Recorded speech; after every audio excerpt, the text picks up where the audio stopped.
like a genie. We're going to be going over how to eat for peak performance. Let me stop that. Right.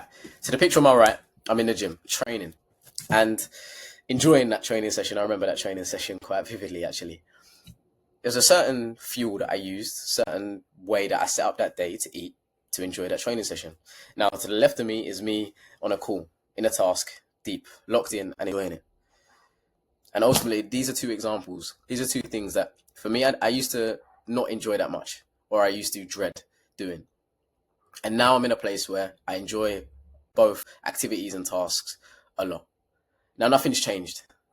Nothing's changed. I haven't changed. We don't change. However, the things that we put in our body change. So by the end of this video, you're going to understand, let me bring you a bit closer. You're going to understand exactly how to set up your day to eat for peak performance. How to eat for peak performance has single-handedly been one of the biggest changes to my overall experience in life, to how fulfilled I am, how joyful tasks are, and ultimately making the difficult things enjoyable, because that is the fun. We don't want to be doing things that we don't enjoy. So without further ado, if you're somebody that's getting midday crashes, you're tired all of the time, you're struggling to stay focused and locked into task, it comes time for gym and you're thinking, do you know what, I don't fancy it. Or you're in the gym and you're feeling tired before your first set. There may be a reason. You're not broken. There's nothing wrong with you. Simple system you need to understand in order to enjoy what you're doing and to eat for peak performance.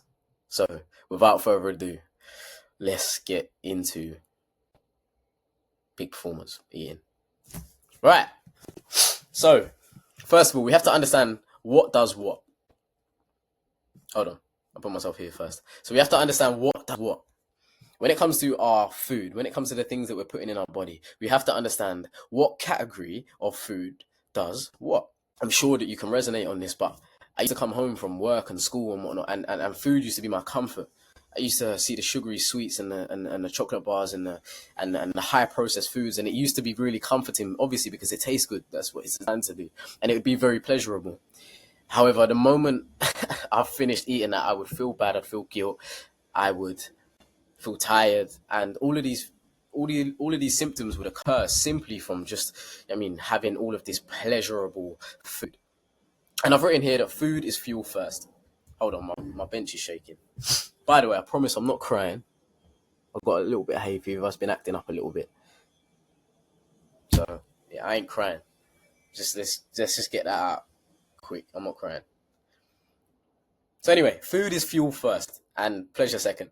And I've written here that you can have both. Once your taste buds reset, so once you go through a process of completely resetting the way that you eat for a long enough period of time, your taste buds reset. And those healthy foods that you used to look at and think, they genuinely become enjoyable, and you have both. However, it's fuel first and pleasure second. So right, now we have to break down these food categories. These three main food categories are macros, and understand what they are there to do. If they're going to fuel us, we need to understand, right, we put the petrol in first, then we put the oil in, and then we get the screen washer, or whatever. If you drive a car, or you drive a motorbike, it might be something else. Or if you walk, perfect. So first of all, protein. The three main parts of protein that I would say that I would break down is muscle repair. First of all, protein muscle synthesis is the process of your muscles repairing. Recovery, obviously, through reparation. Protein enables these things to happen. So protein enables your muscles to repair and enables them to, by extension, recover. And then third of all, satiety. Now I put here satiety, reason being, so the reason that I put satiety here is simple. Protein is the most satiating food category or macro that there is, which means that you don't need much of it in order to be or feel full, which is fantastic, especially when it comes to losing weight or losing fat. We're going to get into exactly how to optimize protein to eat for peak performance later in the video. Now, second of all, we have our carbohydrates. You already heard of carbohydrates. That's your breads, your pastas, your rice, your potatoes, your granolas, oats, whatever. List goes on. There's a bunch of stuff that's in carbohydrates, even fruits, to be fair. Now, for most of those carbohydrates I just listed, not fruits, we'll get into that later, it's your primary energy source for performance. Now, keywords, put here short term, and put another word, strenuous. So for strenuous performance, short term, what that means is if you are about to go and do a HIIT workout, or you're about to do some long cardio, or you're about to do an intensive session, microdosing carbohydrates is great. Fats, and the fats category is for hormonal health, brain function, and long-term energy. You need to build a better relationship when it comes to eating fats. They don't make you fat. In fact, the opposite. And they're very, very helpful for all of these things: hormonal health, your brain function, cognitive health, and obviously long-term energy. But if I talk anymore, I'm going to spoil the next slide. So let's break down, let's get into the things that we came here today. You clicked on this video to leave with the understanding of how to eat for peak performance.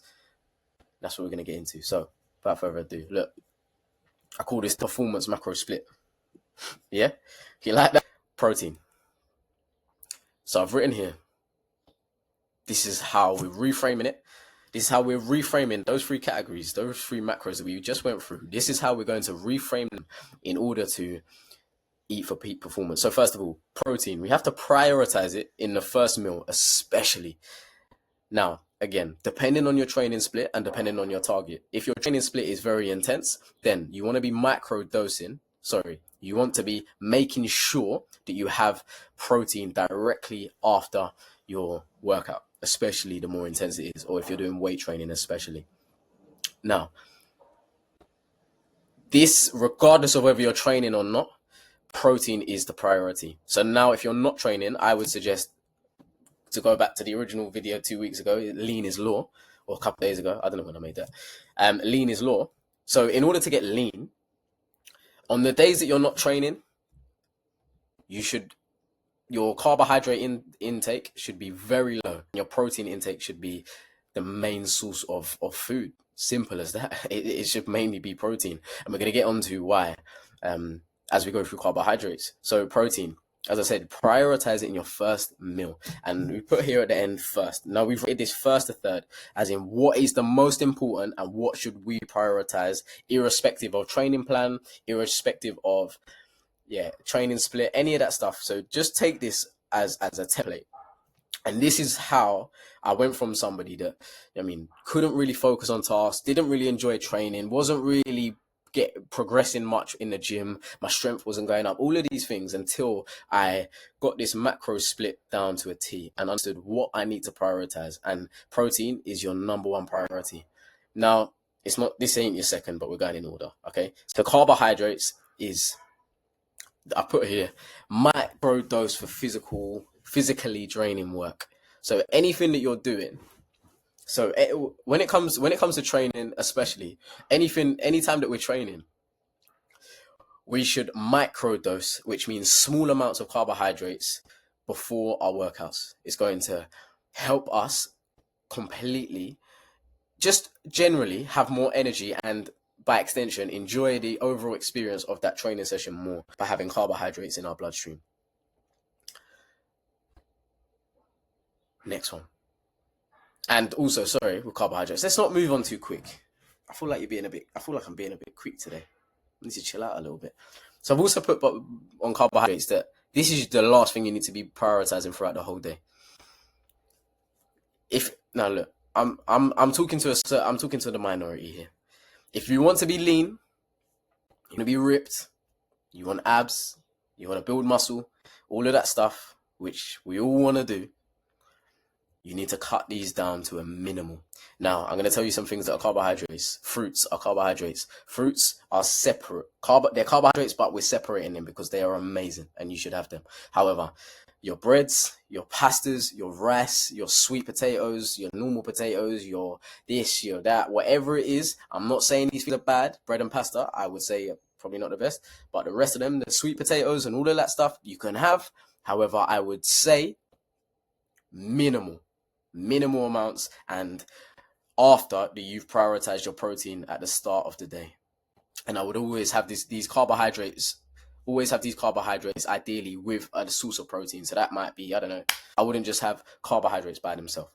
Now, third but second most important, fats increase. You're probably not getting enough, bruv. I've put here. Now, why are we not having enough fats? Reason we're not having enough fats is because I get it. It says fats. So we do the whole human thing and we put 2 + 2 and we get 5. Fats doesn't mean fat. It means, it's the fat on an animal. Or it's the fat in pistachios, or it's the fat in coconut oil, or it's the fat in avocado. These sort of fats, these healthy fats. When you increase your fats, your healthy fats, your hormones are optimized. Your testosterone if you are a male, your estrogen if you are a female. These hormones, your hormone levels are optimized. They're where they should be. It helps support, get them to where they should be. Obviously, there's loads of factors to having, high testosterone or high this or whatever, but fats is certainly one that helps. Yeah, and I've put here increase. You're probably not getting enough, bruv, because we view fats as, I'm gonna get fat. No, it doesn't work like that. It does not work like that. Fats are incredibly important, and I've put here second because you should prioritize fats over carbohydrates. Fats are a long-term storage for energy, and have so much cognitive help, which means, they help our brains so much that we can't ignore them. Carbohydrates needs to be last on the list of eating. I know carbohydrates for most of us are the first thing that we have access to when we open the cupboard or we open the little drawer thing, biscuits. The biscuit tin, we've spoken about the biscuit tin. You can have carbohydrates, however, proteins and fats first. Throughout the day, first. I would say fats and carbohydrates towards the end of the day, but protein needs to be number one. And this is the split. This is the base template. Obviously, I can go into more detail. And there's a lot more sort of nuance to this, depending on who you are, what activity levels, what timings, and all of that stuff. But that's for another day. This is just a template. If you're somebody that is falling asleep, hold on. So as I said, this is just a template of what helped me go from someone that was falling asleep in the middle of the day to somebody that has constant energy. I have constant energy, and it is a beautiful feeling. I enjoy my training. When I eat the right way, when I eat this way, training is a pleasure. It's so enjoyable. I feel stronger. I feel fitter. In any session, whether that's cardio, I just feel better, and this is something that I can't not share. And likewise with the tasks, I'm finding out this recently that when I split out my day and I eat at the right times and I prioritize protein and I'm empty, I've got an empty stomach pretty much for the large part of the morning and whatnot. That like my brain just goes into gear a lot easier. It's about, guys, this is simple. This is simply about reducing the friction for your brain to perform.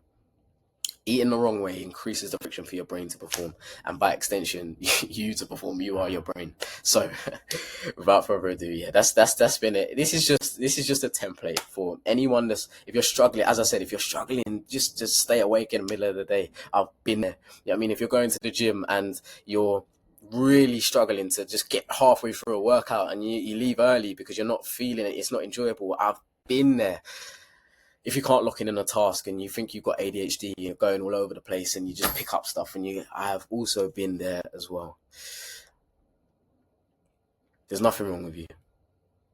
You can do it. You just have to be a little bit more intentional with how, what, and when you eat. And this is just a guide and template that helped change my life completely. I do tasks that I never thought I was able to do. I work longer hours than I ever thought I was able to do sometimes, and I train a lot harder than I ever thought was even possible. So, and please take this the right way. This is not arrogance at all. This is just something I've managed to develop over years, which you don't need for it to take you years. You can start to change tomorrow. You can start to change today. Come off this video and if you're watching this in the morning and reshape your day, as in what you eat. But yeah, well, it's always love. Thank you for watching. If you're still here now, thanks. I appreciate you. If you're not, you won't hear it. But love for the love. If this was helpful, I think I'd love to do like a part 2 on this or something to break it down even more. If that would be helpful, then yeah, happy to do so. But until the next one, love as always.